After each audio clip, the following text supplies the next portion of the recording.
everyone, my name's Liz and I'm from the new Lenox Library, and today we're going to do a cooking demo for you. I am planning on doing a gluten-free cookie demo for you. It's very healthy. So I have adjusted this recipe. It was off of lizmoody.com, but I've kind of adjusted the ingredients so it's not quite the same. So we're going to start with our wet ingredients. So we're going to start by putting in 1 large egg into your bowl. Our next thing is we're going to do 1 teaspoon, if I can get this off, 1 teaspoon of vanilla. I kind of eye that. It's like, I always like a little extra vanilla. It kind of gives it a nice flavor. And then we're going to add, now this is going to seem strange to you because we're not doing a heavy flour. We're actually going to be using a nut butter. Now I'm using almond nut butter, but you can use peanut butter. You can use any kind of nut butter, cashew butter. It will work with all of them. So, but I happen to like almond butter. So you're going to take a 1/2 cup of almond butter and add that to your egg.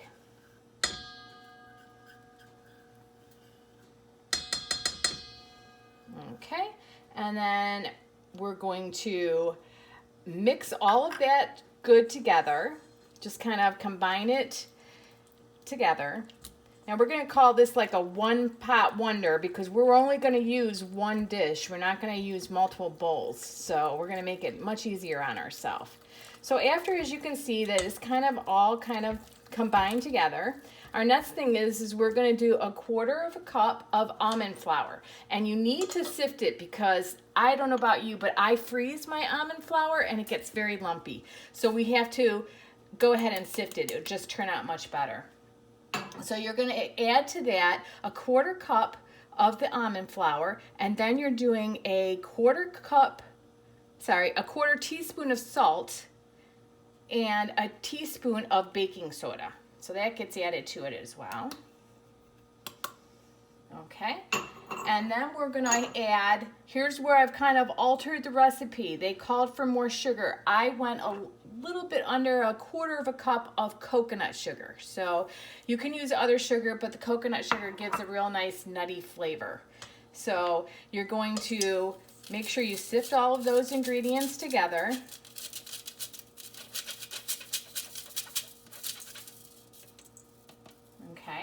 And then after you're done sifting, you're going to go ahead and combine those together, just using a spatula to kind of get everything well combined. I always call these my everything but the kitchen sink cookies, just because it seems like I'm putting some ingredients together that remind me of that. So, but they're actually called the healthiest cookies ever. So the next thing you're going to add is 1/4 cup of rolled oats. So you're just going to add that right to it. Kind of combine it. Our next thing that we're going to be adding is walnuts. Now you can add any kind of nuts. It doesn't have to be walnuts. I happen to really like walnuts, but you can add any kind of chopped nuts. So you're going to have to chop them first, and that's 1/4 cup of walnuts that you're going to add in. Okay, and then our final ingredient is going to be chocolate chips, and that's completely up to you how much you want to add in. I do about 1/4 cup, and you can do mini chips, you can do chunks, chocolate chunks, you can also do larger chocolate chips, which is what I have today. So you're going to add in like 1/4 cup of chocolate chips to your dough. So you're going to combine all that together really good. You're going to preheat your oven to 375. And these cookies are going to take about between 10 to 14 minutes. I always kind of let them get kind of nice and brown, and then I know they're done. So you get about between 8 to 10 cookies with this. I use a little ice cream scoop. It's much easier to scoop it out.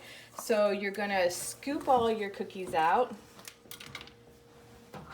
Add them to your tray.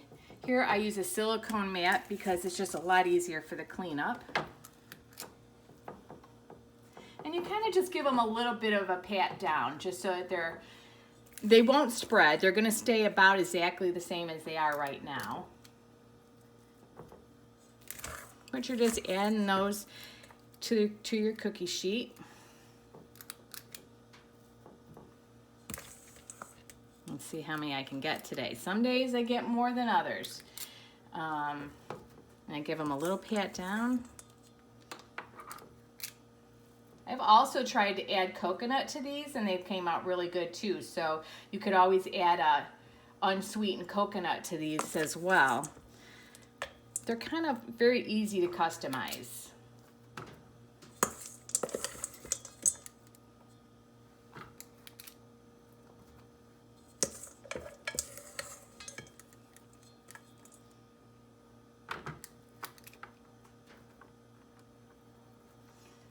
Sometimes you have to kind of mold them together because they don't stick unless you, it's not too sticky of a dough, so you can kind of mold them back together yourself. Okay, so that's about it. Looks like I got one really small one over there, so let me add a little bit more to it. And that's about it. So like I said, you're gonna do your oven at 375. Which mine is at 370 right now, it just came off, so perfect timing. Make sure you kind of have all your cookies kind of together. Put them in the oven for anywhere from 10 to 14 minutes. And then here is our finished results. They come out wonderful. They're very good cookies, not too sweet, but real nice. If you're interested in, we have programs going on every day of the week, so check in with us at www.newlenoxlibrary.org. We'd love you to come check out what we have for you. Also, don't forget you can visit us on Facebook, Instagram, Twitter, YouTube, all at New Lenox Library. So we hope to see you soon. Thanks, everybody.